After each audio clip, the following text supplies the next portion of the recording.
Pļaviņu pilsēta šodien piedzīvoja lielākos plūdus, kādus spēja atcerēties vietējie iedzīvotāji. Lai gan pašvaldībā visi gatavojās plūdiem, neviens nebija spējis iedomāties, ka tie būs tik postoši.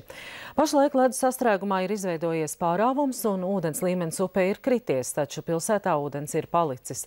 Glābēji saka vēl priecāties par agru, taču cer, ka ūdens vairs necelsies. Ar reportāžu no Pļaviņām atgriezusies mana kolēģe Zandozola Baloda.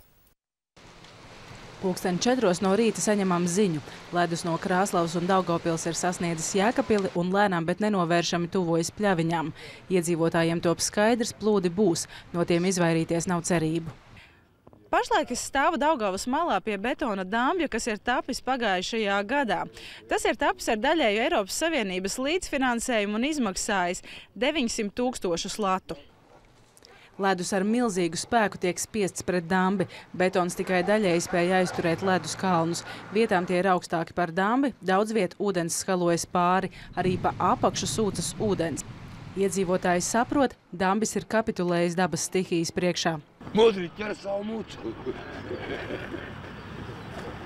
Pļaviņu iedzīvotājs Modris Avotiņš ir sašutis par to, ka betona mūris pilsētu no plūdiem nepasargās. Viņš un apkārtējie kaimiņi bijuši pārliecināti pirms tas parādījies. Kā ir pavasars, kā ir plūdi, tā mēs tīram karjeru katru gadu, ja? Plūdi beidzās, mēs aizmirstam par karjeru, mēs sākam kaut kādu utopisku dambi taisīt. Pašvaldības izpilddirektors gan domā, ka nepilnu miljonu vērtais dambis savu uzdevumu ir izpildījis. Tas pasargājas ēkas no ledus gabaliem. Viņš ir izturējis to pirmo spiedienu ledu, viņš ir izturējis. Un šobrīd viņš vienkārši ir zem ūdens. Kad ledus nokusīs, mēs redzēsim, kas ar to dambi ir. Ūdens līmenis pilsētas centrā pieaug burtiski pa minūtēm. Ap 9:00 rītā ir slēgta jau galvenā Pļaviņu iela Daugavas iela. Iedzīvotāji joko, ielas vietā nu ir tikai Daugava. Par to, ka šādus plūdus neviens nav paredzējis, apliecina mediķi, kuru mantu glābšanai palīga atsteidzies ugunsdzēsības un glābšanas dienests ar palīgiem. Jums nes ārā arī dokumentus, nes mēbeles ārā. Kāpēc neiznesāt tos ātrāk? Tādēļ, ka tika dot informācija, ka vēl apmēram 2 metri celsies līmenis. Jūs domājāt, ka nebūs tik lieli plūdi? Nē, nebijām arī tam gatavi.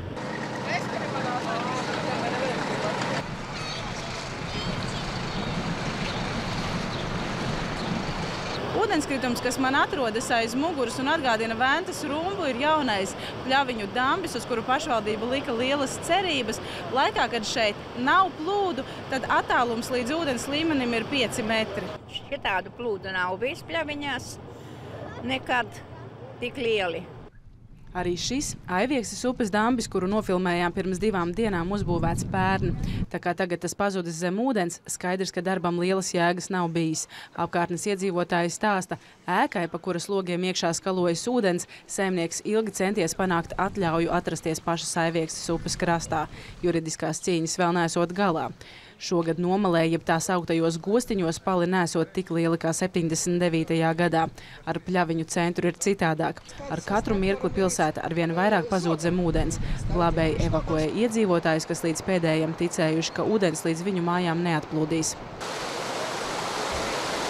Iespaidīgi skati šodien vērojami arī Pļaviņu hidroelektrostacijā, kas atrodas aizkrauklē. HES darbinieki saka, situācija uzmana. Taču tādā brīdī kā šis, kad Pļaviņās ūdens līmenis ir par vairākiem metriem augstāks nekā pašā HES, līmeņa regulēšana neko daudz ietekmēt nevarot.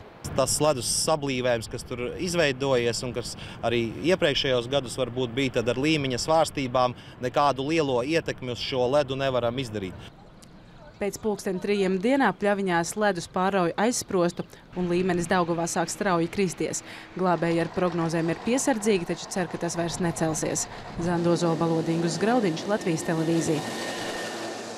Pēc Pļaviņu novada domas pieprasījuma izsludināt ārkārtēju situāciju saistībā ar plūdu radītajiem apdraudējumiem šovakar arī sasaukt valdības ārkārtas sēde. Tā sākās pirms pusstundas, un šobrīd esam sazinājušies ar kolēģi Aigaru Lazdiņu, kurš ir ministru kabinetā.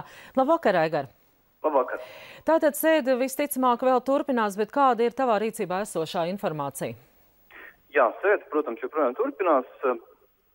Tā ir sasauc aizsardzības ministrs Arts Fabriks, jo premjeras šobrīd ir komandējuma ārzemēs, un uz sēdi ieradušies vēl vairāki ministri, pašvaldību pārstāvi, kā arī valsts ugunsdzēsības un glābšanas dienesta vadība.